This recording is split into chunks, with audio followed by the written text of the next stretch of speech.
Let's start off by unboxing this magic keyboard dupe from Doc. I'm going to put the link on the description box down below if you're interested.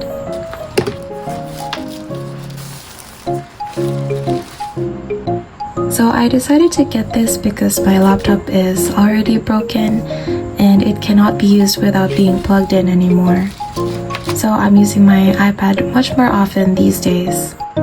And with this keyboard, I'm hoping that it'll somehow turn my iPad into an even more convenient laptop substitute.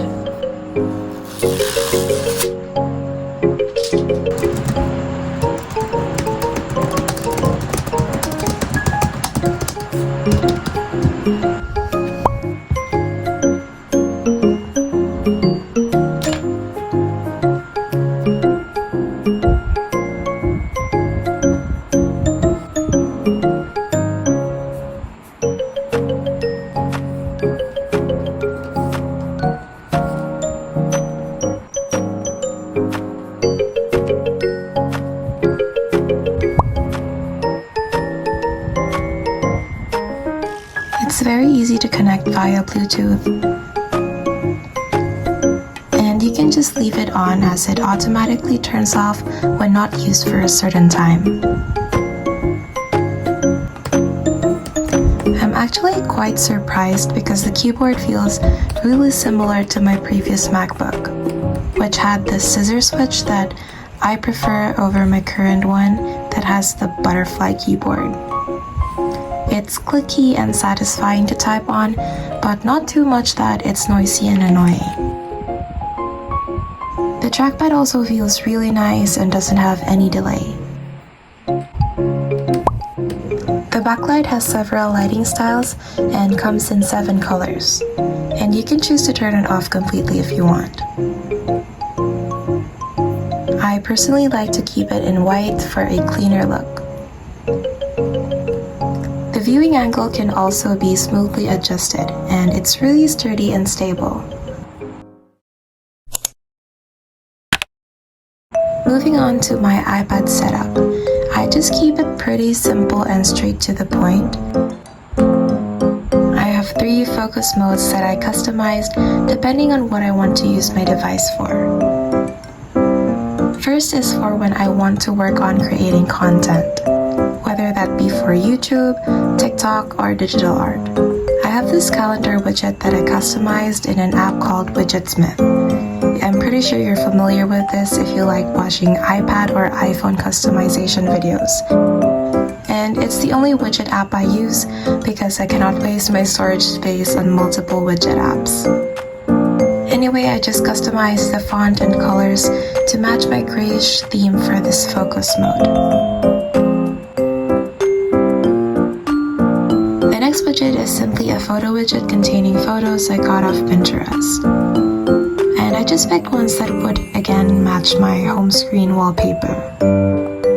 Then I like seeing the battery percentage of my accessories, so I always have that widget displayed. And yet again another widget of photos I got off Pinterest. I'm going to put a link of my Pinterest board down below if you want to get the same exact photos. For the apps, I have Photos, which is essential for content creating, of course, and CapCut, which is where I mainly edit my videos now that my laptop is broken. I used to edit in a pirated Final Cut Pro app, but I'm really surprised with how much you can do in this software for free.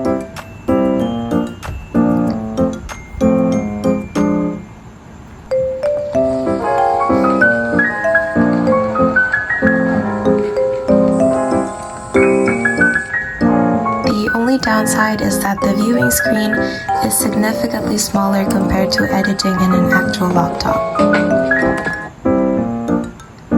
Moving on to TikTok, I'm much more active there these days, so follow me if you'd like. I mainly do affiliate marketing, so if you're saving money, don't follow me after all.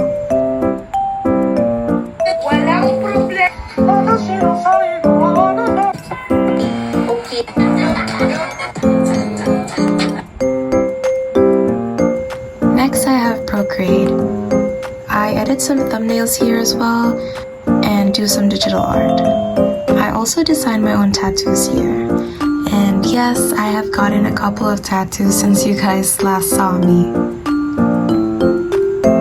Anyway, I have the camera app, of course, and YouTube.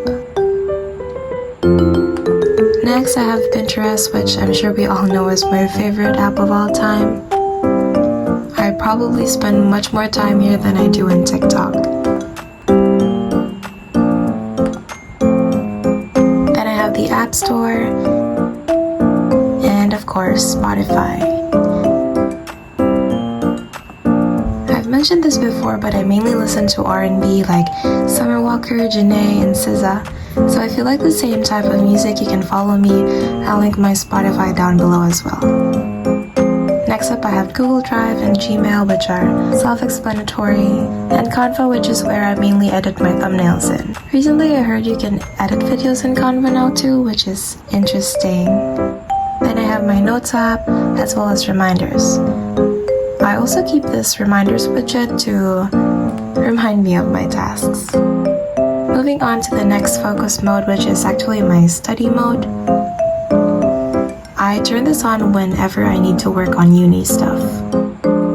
Again, I have a clock widget from Widgetsmith.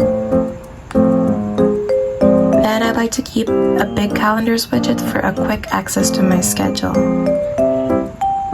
This is how I keep track of my tasks and deadlines, as it's connected to all of my devices. I have another photos widget of cute green stuff this time.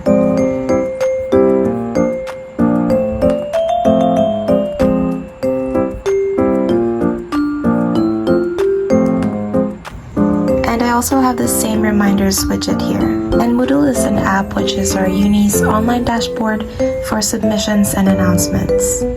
I use GoodNotes for note-taking and annotating. If you're wondering, I'm taking up accounting, which is why I've been MIA for a whole year. I've been very busy catching up as I shifted a couple of times, so I'm actually an irregular college student. Anyway, I don't keep physical books anymore ever since I got an iPad, and this is where I do most of my studying already.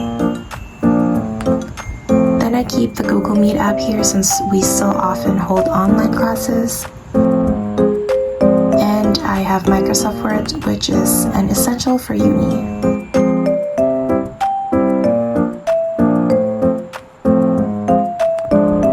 Anyway, I have the Messenger app in my study focus mode for file sharing, and Safari for researching, and files for, well, files. Lastly, I have this focus mode for leisure. It's for when I want to just play around and chill, as the name suggests. I have these super big photo widgets simply to take up space.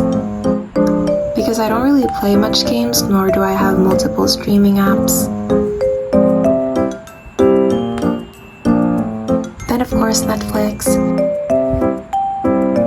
I'm currently watching Spy Family, Kuroko's Basket, as well as Slam Dunk. And Psyche, which I rewatched for like 7 times in a year. Then I have Facebook because this is where I watch NBA Live, Instagram, and Bilibili, which I just recently downloaded for a single anime. And that anime is called My New Boss is Goofy. I saw it off TikTok and it's very wholesome and funny. You guys should definitely check it out. Then I have Apple TV, Apple Music, and Mobile Legends, which is the only other game I play besides Genshin, and FaceTime. But mainly I stay on this focus mode since I spend most of my time on my iPad creating content. Oh, and on my main dock I have Genshin, since again I bought this iPad mainly to play Genshin, Google for searching, and messages. It's been 2 years since I got my iPad and since I started playing this game. Yes, I've been consistently playing ever since, as evidenced by my beat up controller. This is just an Xbox wireless controller, by the way, and it can simply be connected to the iPad via Bluetooth. And in the app settings, just go to Control tab and select Controller.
Anyhow, that is it for this video, you guys.